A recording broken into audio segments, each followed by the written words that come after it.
ఏం బాబాయ్, జగన్మోహన్ రెడ్డి మళ్ళీ మావిగనే మా రాజధాని అంటున్నాడు. ఏం చెబుతారు దానికి అసలుకి? జగన్మోహన్ రెడ్డి రాజధాని ఇప్పుడు అంటమే ఫస్ట్ నుంచి ఈ గుంటూరు అన్నాడు, విజయవాడ అన్నాడు, మచిలీపట్నం అన్నాడు, మళ్ళీ వైజాగ్ అన్నాడు. వైజాగ్లో రాజధాని కడుతున్నానన్నాడు. అసలు దానిలో స్థలమే లేదు. మరి ఈ రాజధానిని ఏమో ఏమంతనే పెట్టి కంప పెంచాడప్పుడు. కంప పెంచి దీంతో పని లేదన్నాడు. 200 గజాలు 200 ఎకరం భూమి ఇచ్చాడు ఊరికి. గజాల లెక్కన సెంటు భూములు. మరి ఆ సెంటు భూములు ఇచ్చిన వాళ్ళకి మొత్తానికి హౌసింగ్ లోన్లు పెట్టాడు. వాళ్ళందరికీ డబ్బులు ఇప్పించాడు హౌసింగ్ లోన్లో. ఆ డబ్బులు మొత్తం ఆయన నొక్కేశాడు. వాళ్ళకి ఇలా బ్యాంక్ వాళ్ళు వచ్చి వాళ్ళ ఇళ్ళ మీద పడ్డారు. వాళ్ళేమో టీవీల్లో గోల ఏడుతున్నారు, మాకు అసలు రూపాయి ఇవ్వలేదు అని అంటున్నారు. మీకు సంతకాలా కాదా అని అంటున్నారు. సంతకాలు అయితే మాయే, డబ్బులు అయితే మాకు ఇవ్వలేదు అంటున్నారు. మరి దానికి ఏం చెబుతాడు జగన్మోహన్ రెడ్డి గారి సమాధానం? ఇదొక స్కామా మళ్ళీ? ఇదొక స్కామా బాబాయ్ మళ్ళీ? అసలు ఇదొక స్కామ్ ఏముంది? చేసిన పని అది కనపడుతుంది. నేను బ్యాంక్ కాడ కూడా ముసలమ్మ తిడుతుంది. ఆ ముసలమ్మకి 5 లక్షలు వచ్చిందంట హౌసింగ్ లోను. 1,25,000 కట్టిందంట. ఇంకా 4 లక్షలు కట్టమన్నారంట. ఆమె చెడబడా తిడుతుంది అక్కడ. మరి దానికి ఏం డ్రామా చెప్పండి? దానికేం చేస్తాడు? మరి రాజధానులు అంటాడు, ఒక రోడ్డు పోసాడా, ఏడన్నా ఒక బిల్డింగ్ కట్టాడా, లేదు ఏమన్నా ఓ పని చేశాడా, ఒక గొయ్యి పూడ్చాడా? అన్ని రోడ్లన్నీ గోతులే. 2 కిలోమీటర్ల దూరం ఇప్పుడు సీఎం చేసినాడు. 2 కిలోమీటర్ల దూరం రోడ్డు దోమేవాడు ఎవడని ఉన్నాడు? తారు రోడ్డు.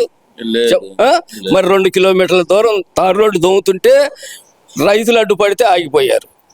అంతలోకి ఆగిపోయింది అంతవరకు. మరి అదేం పని అంటారు దాన్ని? రోడ్డు ఎందుకు దోమాలి? నువ్వు సీఎం చేసావుగా, మళ్ళీ సీఎం ఎట్టవ్వాలనుకుంటున్నా నువ్వు? 29 సంవత్సరాలు నేను సీఎం చేస్తాను, మీ ఇళ్లలో నా ఫోటోలు ఉండాలి అని అన్నావు. ఇటు రోడ్డులు దోమి, బోనాలు పడగొట్టి, రైతులను కొట్టి, ఆడవాళ్ళని కొట్టి ఇటు చేస్తే నీకు ఓట్లు వేస్తారా? సీఎం అని చేస్తారా? నీ ఫోటోలు ఇళ్లలో పెట్టుకుంటారా? నిప్పేస్తారు ఫోటోలు ఇళ్లలో పెట్టుకుంటారు. ఏం బాబా ఆయన అంటుంది ఏంటంటే, మళ్ళీ గెలిపిస్తే గనక నా ఫోటో మీ ఇళ్లలో పెట్టేటట్టు పరిపాలన చేస్తాను అంటున్నాడు. ఏం చేయడం? ఈ ఇళ్లలో ప్రచారం, ఇళ్లలో ఫోటోలు పెట్టే ప్రచారం. కాకపోతే ఇళ్లలోకి వచ్చి వాళ్ళ పార్టీ వాళ్ళు పెట్టుకుంటారేమో కానీ అందరి ఇళ్లలో మాత్రం ఆయన ఫోటోలు ఉండవు. ఇంకా వాళ్ళ నాన్న ఫోటో అన్నావు అందరి ఇళ్లలో ఉంటుంది. వాళ్ళ నాన్న జనానికి దేవుడు అయ్యాడు, ఈయన యముడు అయ్యాడు. అది ఆయన చేసినట్టు రాజన్న పాలన అన్నాడు. ఏది గద్దె ఎక్కేవారు దాకా. ఎక్కిన తర్వాత ఇక లేదు, రాజన్న పాలన లేదు, రాక్షస పాలన అయిపోయింది. రాక్షస పాలన అయిపోయి ఇప్పుడు మరి అమ్మకిను చెల్లికి సమాధానం చెప్పలేక వాళ్ళ మీద దావాలు వేసి వాళ్ళ ఆస్తిలు ఓడబీక్కుంటా నువ్వు ఏం చేస్తావు? ఇక్కడ ప్రజలకు అందరికీ తెలుస్తుంది కదా ఇది. నువ్వు ఆడ చేసిన పని మొత్తానికి తెలుస్తుంది టీవీల్లో. మరి నువ్వు ఎట్టేస్తారు నీ కోట్లు? ఏ రకంగా ఎత్తారు? పాస్బుక్లు ఇప్పావు నువ్వు, ఒకవేళ తీసేసి వాటి మీద నీ ఫోటో పెట్టావు. మరి నువ్వేమో రిజిస్టర్ చేయించుకున్నాడేమో దస్తావేజులు ఒరిజినల్ నీ దగ్గర పెట్టాలి, జిరాస్తులు వాళ్ళ దగ్గర పెట్టాలి. డబ్బులు పెట్టి కొనుక్కున్న వాళ్ళు నీ దగ్గర జిరాస్తులు పెట్టాలి. అది కారణం. ఎందుకని అట్టా ఎందుకు పెట్టాలి? ఇప్పుడు సరే బాబాయ్, ఆయన అంటుంది ఏంటంటే గనక ఇప్పుడు రాజధాని ఇదొద్దు, మావిగని పెట్టుకుందాం మనం, ఇక్కడైతే లక్షల కోట్లు పెట్టాలి, అదైతే గనక మావిగన్లు అయితే 20,000 కోట్లతో అయిపోయింది అంటున్నాడు.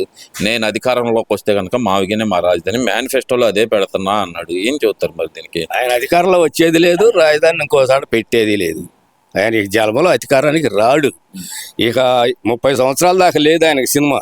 ఇక ఆ తర్వాత ఏమన్నా వస్తాడేమో, వస్తే జనం మారితే అది, లేకపోతే లేదు. ఆయనకి సినిమా మాత్రం ఈ 30 సంవత్సరాలు రాజధానికి వచ్చే తిరగటం వేస్ట్. ఆయన ఈ 11 సీట్లలో కూడా రేపు ఎన్ని పోతాయో ఇంకా తగ్గి. పరిపాలన బాగా చేస్తే బాగానే వస్తాయి, చేయకపోతే పోతాయి అంతే. దాని ఇంట్లో కొంతమంది గెలవరు. దాంట్లో ముందు చెప్పండి. పెద్దిరెడ్డి రామచంద్రారెడ్డి ఇమ్మీడియట్గా పోతాడు వచ్చే ఎలక్షన్లో. అది చూసుకోమను. ఆయన అసలు గెలవడే. అక్కడ భూములు కబ్జా చేసి ఉండే, ఎవరిదో ఒక భూమి కబ్జా చేసి ఆట ఆమెకి బోరు నెడుతుంది. ఎంతమందికి చెప్తుంది? 10 మందిని జడగొట్టిద్ది. నీ ఓట్లు ఎవడు ఎత్తాడు? ఎట్టేస్తావు? అందుకని నువ్వు ఏడా ముఖ్యమంత్రి అవుతావు. నువ్వు ముఖ్యమంత్రి అయ్యేవాడి రాళ్ళు వేయటం, రెప్పలు వేయటం, ఇళ్ల మీద దౌర్జన్యాలు చేయటం ఇట్లా చేస్తే వస్తావా? ఏదైనా సానుభూతి చూపించి వాళ్ళకి ఏదన్నా చేతగాని వాళ్ళకి ఏదైనా లోన్లు ఇప్పించి చేస్తే ఏదైనా మంచి చేస్తే కొత్త పర్వాలేదు, మంచి చేస్తున్నాడు అని 2 కన్నా బుద్ధి పుట్టింది. అసలు ఏమీ చేసేది లేదా, పెట్టేది లేదా. నువ్వు ఏం చేయకుండా పెట్టకుండా నేను ముఖ్యమంత్రిని అవుతానంటే ఎట్టవుతావు? నీ ఇంటికి నువ్వే ముఖ్యమంత్రి అవుతావు, రాష్ట్రానికి గావు. నీ ఇంట్లో నువ్వే ముఖ్యమంత్రి అవుతావు. ఎందుకు ఆడ ఏడెందుకు? రాజధాని తీసుకుపోయి పులివెందుల్లో పెట్టుకోరాదు? మరి ఆడ పెట్టుకుంటే పోయేది 5 సంవత్సరాలు ఉండవు కదా. ఏడంతా ఎందుకు, నేను ఆడే కడుతున్నాను పులివెందుల్లో కట్టుకుంటే తిరణాలు లేకుండా ఉండేదిగా. నువ్వు ఆడే రాజధాని అంటావు ఎందుకు? ఆ రాజధాని అన్నాడు, ఈ రాజధాని అని, ఆ ఊరని ఈ ఊరని ఇవన్నీ ఎత్తిపడుకు మాటలేందుకు? ఇప్పుడు మరి రైతులు ఇస్తామని ముందుకు వాళ్ళే వస్తున్నారుగా, భూములు ఇచ్చే రైతులు. లేదు, ఇస్తామని వాళ్ళు వస్తున్నారు, ఎక్కడ వస్తున్నారు? ఇప్పుడు ఎవరైతే ఇవ్వమంటున్నారో వాళ్ళకి అండగా మేము ఉంటామంటున్నాడు కదా. సిఆర్డిఏ పరిరక్షణ సమితి అని ఒకటి పెట్టారు కదా. మరి ఏది పెట్టినా ఇప్పుడు పరి ఉంది ఇస్తామంటున్నారు, మోతడికి ఇస్తామంటున్నారు, మరి కర్రలపూడి ఇస్తామంటున్నారు, వడ్లమాన్ ఇస్తామంటున్నారు, ఎండ్రా ఇస్తామంటున్నారు, వైకుంఠపురం ఇస్తామంటున్నారు, హరిశ్చంద్రపురం ఇస్తామంటున్నారు.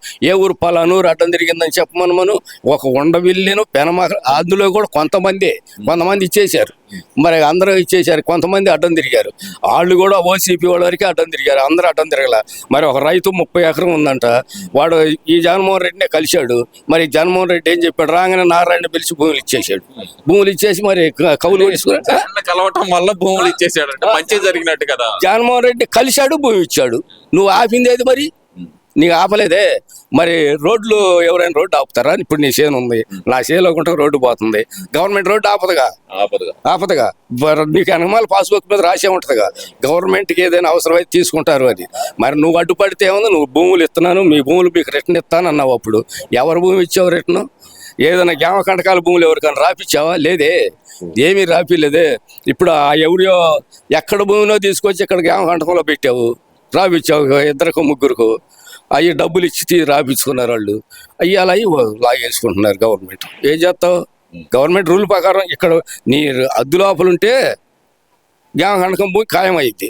ఎక్కడో కిలోమీటర్ దూరం ఉన్నదాన్ని తీసుకొచ్చాడు గ్రామ కంటకం రాస్తే ఎట్ట చట్టం ఒప్పుకుంటుంది? ఇప్పుడు మరి జగన్మోహన్ రెడ్డి ధీమా ఏంది? ఎట్టి పరిస్థితుల్లో నేనే వస్తాననే ధీమాతో అంటున్నాడా? లేదంటే కనుక ఆయన కావాలని చెప్పి అమరావతిలో పెట్టుబడులు రాకుండా ఆపటానికి అనుకోవచ్చు అంటారా? ఆయన చెడగొడటానికి ముందుంటాడు. అమరావతి ఆయన ప్రతి ఒక్కళ్ళకి రాశాడుగా లేఖలో, నేను వచ్చేది నేనే, మీరు పెట్టుబడులు పెడతానికి వస్తే మీరు అన్యాయం అయిపోతారు అని వాళ్ళకి లేఖలు రాస్తున్నాడుగా. అన్నీ రాస్తున్నాడుగా. ఏడొస్తాడు ఆయన వచ్చే కదా. రమ్మనమని ఆడికి వస్తాడు, ఎట్టొస్తాడు, ఎవరు ఎత్తారో ఓట్లు వేయమనమను. ఎవరైరు అసలు ఎవరైరు ఓట్లు అందరికీ తెలుసు. నువ్వు ఎప్పుడైతే భూములు కబ్జా చేయడానికి తయారయ్యావో అప్పుడే జనం మొత్తానికి నోటెట్ అయిపోయింది. మొత్తం ఎవరేరు, పొలము లేని వాళ్ళు ఓటేస్తారు, ఉండవాళ్ళు ఓటేయరు. పొలమైన వాళ్ళు ఎక్కువ ఉండరా, ఉండవాళ్ళు ఎక్కువ ఉండరు? నాకు చెప్పు. మరి నీకు ఎట్టొస్తావు? నువ్వు ముఖ్యమంత్రి ఎట్టొస్తావు? ఏ రేటు మీద వస్తావు ముఖ్యమంత్రి? నువ్వు రాలేవు. వారికి జనాన్ని బెదరగొడతాం, కులాలను రెచ్చగొడతాం, ఇంత తప్పితే నీ వల్ల ఏమీ కాదు. మరి అంబటి రాంబాబు వీళ్ళందరూ వెళ్తే వాళ్ళ మీద కోడిగుడ్లు తీసుకొని కొట్టడం ఏంది బాబాయ్? మరి దారుణం కదా. దారుణం అంటే వాళ్ళు చేసిన పని దారుణం కాదు. సత్తెనపల్లిలో వెళ్తున్నప్పుడు అంబటి రాంబాబు దగ్గరుండి వేపించాడు రాళ్ళు. ఎందుకు వేపించాడు? ఇప్పుడు ఆ రాయి మరి ఇటు పోతుంటే మా కిందకాడ అడ్డం తిరిగి కొట్టారు జనాన్ని, వెళ్తున్న పోయే వాళ్ళని. మరి అప్పుడు వాళ్ళు కచ్చి ఇప్పుడు తీర్చుకోరా? నువ్వు రాజధానిలోకి నువ్వెవరు రావటానికి? రాజధాని కాదన్నావు. ఆంధ్రప్రదేశ్ పౌరులే కదా బాబాయ్ వాళ్ళు. పౌరులు అయితే నువ్వు కాదన్నావుగా. నువ్వు రాజధాని కాదు, ఇది శ్మశానం అన్నావు. శ్మశానంలోకి ఎట్టొచ్చి నువ్వు చస్తే శ్మశానంలోకి రా, లేకపోతే నువ్వు శ్మశానంలోకి ఎట్టొస్తావు? అంటే చచ్చిపోయిన వాళ్ళే శ్మశానంలోకి వచ్చేది, బతికినోడు రాడుగా. మరి అందుకే నువ్వు రాజధాని అది శ్మశానం అన్నావు. శ్మశానానికి వచ్చేది ఎవరు? శవాలు వస్తాయి, మనుషులు రారు. అందుకని నువ్వు శవం అయితే మొత్తం మా వాళ్ళంతా దానం చేస్తారు. రాజధాని వాళ్ళు మొత్తం బొమ్మకర కంప పంపేసి. అంతేగాని రాజధానిలో మాత్రం వాళ్ళు ఎంటర్ అవ్వటానికి వీల్లేదు. అది బొత్తే మాత్రం వాళ్ళకి మూడిందే. అంటే కోడిగుడ్లు తీసుకొని కొడితే మా గౌరవం పెరిగింది తప్పితే తగ్గలేదు అంటున్నాడు. తగ్గిపోయింది గౌరవం. ఏడ పెరిగింది? రమ్మను మళ్ళీ రాజధానిలోకి మళ్ళీ వస్తానన్నాడుగా, రమ్మను. ఈ దెబ్బ వస్తే మనిషి నడిచిపోడు, మోసుకొని పోవటమే. మొన్న అందరికి తెలియదు, ఆ మధ్యలో 4 3 ఇప్పుడు 29 గ్రామాల వాళ్ళకి తెలిసిపోయింది మొత్తం. ఎలా అయితే ఇల్లు మొదలు పెడతారో అప్పుడు ఇక్కడి నుంచి గొడ్డల్లో బరిసెలు తీసుకొని బయలుదేరతారు, మొత్తం బయలుదేరతారు. ఆగరు. ఇక అనుమానం లేదు. ఆయన చేసిన పని అట్టాస్ది, అంత రాక్షసి పని చేశాడు. ఎవరైనా ఇప్పుడు ఆడవాళ్ళు ధర్నా చేస్తున్నారు, నెట్టేస్తారు, పంపిస్తారా? ఒకటికి పోతారా? మరి ఎట్ట కొట్టారు? అవన్నీ ఈడే ఉండయిగా. మరి యాత్ర పోతున్నారు, పాదయాత్ర చేస్తా పోతున్నారు, కాలినడకతో తిరుపతి పోతున్నారు. రాళ్ళు వేయటం ఏంటి? ముఖ్యమంత్రి అయ్యుండి నువ్వు ముఖ్యమంత్రి లెవెల్లో ఉండి అంతా ఎమ్మెల్యేలు వీళ్ళందరూ రాళ్ళు వేపిస్తారా? రాళ్ళు వేవి ఎంతమందికి దెబ్బలు తగిలినాయి? ఏమైంది పాపం అంతవరకు పద్యా. అది. Okay Baba, thank you.